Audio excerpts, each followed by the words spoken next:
3 jours après une attaque inédite contre l'ambassade américaine de Bagdad, Donald Trump a donc choisi une riposte franche, mais aussi une riposte sanglante. Tôt hier matin, sur ordre du président américain, le puissant général iranien Qassem Soleimani a été tué dans un raid sur l'aéroport de Bagdad. Téhéran promet de venger son chef militaire. Washington invite ses ressortissants à quitter immédiatement l'Irak. Igor Segri. Voici le lieu de l'explosion.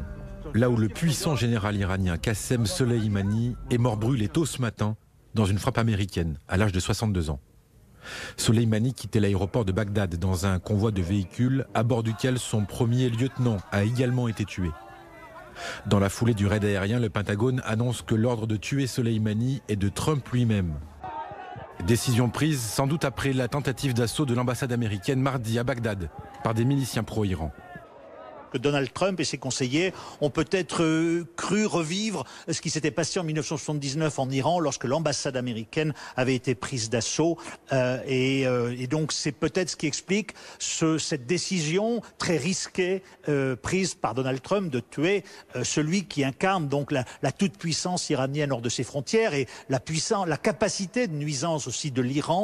Le général Soleimani, un homme clé du régime, à tel point que le guide suprême iranien Ali Khamenei s'est immédiatement engagé à venger la mort de son chef militaire et a décrété un deuil national de 3 jours dans le pays. À la télévision, le ministre des Affaires étrangères parle sans détour d'une attaque terroriste. L'action de l'Amérique est sans aucun doute un acte de terrorisme d'État et de violation de la souveraineté de l'Irak. Les États-Unis assassinent des personnes qui ont consacré leur vie entière à lutter contre la tyrannie, l'oppression, le terrorisme et l'extrémisme. À Téhéran, des dizaines de milliers de personnes ont envahi le centre de la capitale au cri de « Mort à l'Amérique », portrait de Soleimani en main. Le général Soleimani était très soutenu par l'ensemble des combattants qu'il avait amenés.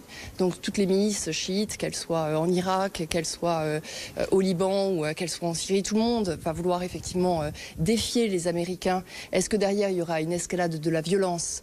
On a des paroles, mais il va falloir voir si on a des actes. Dans un tweet, le département d'État américain a pressé ses citoyens à quitter l'Irak immédiatement en raison des tensions accrues dans le pays et dans la région.